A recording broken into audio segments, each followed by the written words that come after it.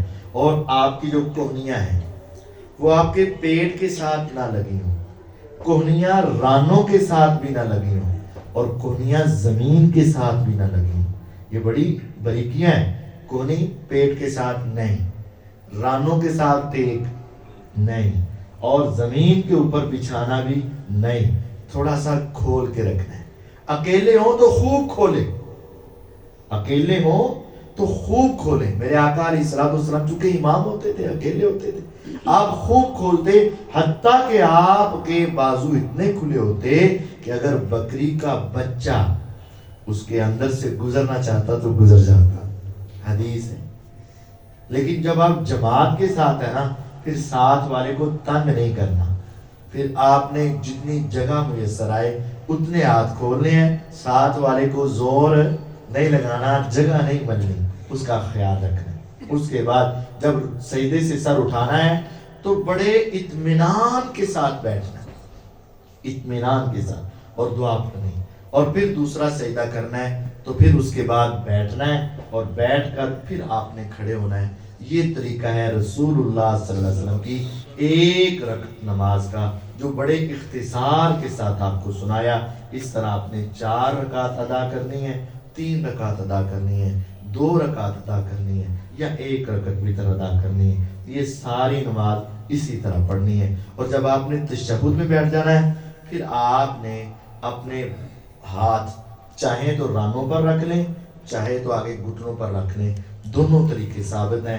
آپ نے اپنے ہاتھ کو 3 طریقوں سے دائیں ہاتھ کو رکھنا ہے، یا تو آپ ساری انگلیاں بند کر کے شہادت کی انگلی نکال کر یہ اس طرح مٹھی بند کر لیں، کہ اس طرح ہوگا، اور آپ نے آہستہ آہستہ اس انگلی کو حرکت دینی۔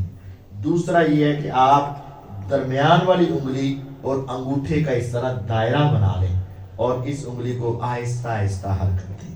تیسرا یہ ہے کہ تینوں انگلیاں بند، اور یہ انگوٹھا شہادت کی انگلی کی جڑ پر، جہاں سے ہتھیلی اور انگلی کا ملاپ ہوتا ہے، وہاں آپ نے رکھنی ہے۔ اور یہ قدرے مشکل کام ہے، یہ ذرا مشکل ہے، آگے نہیں رکھنی، اس طرح بنیاد پر رکھنی، تو یہ ذرا مشکل ہے۔ نبی کریم صلی اللہ علیہ وسلم سے تینوں طریقے ثابت ہیں، لیکن ساری تشہد کے اندر آہستہ آہستہ اس انگلی کو ہلانا ہے۔ جس طرح زبان ہلا کر دعا کر رہے ہو نا، اس طرح یہ انگلی ہلا کر بھی ہم اللہ سے دعا کر رہے ہیں، ہاں جی ہاں جی آمین آمین۔ اور ہمارے کچھ دوست یہ شروع کرتے ہیں اشہد ان لا الہ الا اللہ، اور اس کے بعد پھر روک دیتے ہیں، تو یہ تھوڑا کرتے ہیں، ان کو زیادہ کرنا چاہیے۔ تشہد کے شروع سے لے کر تشہد کے آخر تک یہ سلسلہ رسول اللہ صلی اللہ علیہ وسلم کی سنت ہے۔ اس کے بعد دائیں اور بائیں سلام پھیرنا ہے۔ سلام کے وقت ہمارے کچھ تو دوست ہیں جو یہ سمجھتے ہیں کہ اپنا کندھا دیکھنا ضروری ہے، وہ اپنی نگاہ کندھے پہ ڈالیں، تو یہ ایسا نہیں ہے۔ صحابہ کہتے ہیں جب آپ سلام پھیرتے نا تو ہم دائیں طرف سلام پھیرتے تو دائیں والوں کو آپ کا رخسار نظر آتا، بائیں طرف سلام پھیرتے تو بائیں والوں کو آپ کا رخسار نظر آتا۔ تو اگر آپ اپنے کندھے کو دیکھیں گے تو پیچھے والوں کو بھی رخسار نظر نہیں آئے گا۔ اور کچھ دوست ہمارے ہیں وہ ذرا تشہد میں آگے ہو کے نا پوری صف کو دیکھنا شروع کرتے ہیں، آگے ہو کے نا سلام پھیرتے ہیں، پوری صف کو دیکھ، وہ بھی دیکھنے کی ضرورت نہیں ہے، سب حاضر ہیں، آپ بس اپنا سلام پھیرنا ہے۔ دائیں طرف چہرہ کریں تو آپ کا دائیں طرف سلام، اور بائیں طرف چہرہ کریں تو بائیں طرف سلام۔ اگر آپ نماز سے لیٹ ہو گئے، 1 یا 2 رکعتیں آپ کی رہ گئی، تو ہمارے ہاں یہ بھی دیکھا گیا ہے، ابھی قاری صاحب نے پہلے سلام کا نام ہی لیا نا، السلام علیکم ورحمۃ اللہ. ابھی یہ مکمل بھی نہیں ہوا تو جس نے اپنی نماز پڑھنی تھی نا اٹھ کر وہ کھڑا ہو کے اپنی نماز شروع کر دی ہوتی. تو ایسا نہیں کرنا چاہیے. قاری صاحب کو دونوں طرف سلام مکمل کر لینے کے بعد لیٹ آنے والا پھر کھڑا ہوگا اور اپنی نماز کو ادا کرے گا. یہ نماز کا مختصر طریقہ آپ کو سنایا گیا ہے. آپ کو کسی بات کی سمجھ نہ آئی ہو یا کوئی سوال آپ کا رہتا ہو تو آپ کر سکتے ہیں. سبحانک اللہم و بحمدک اشہد ان لا الہ الا انت استغفرک و اتوب الیک.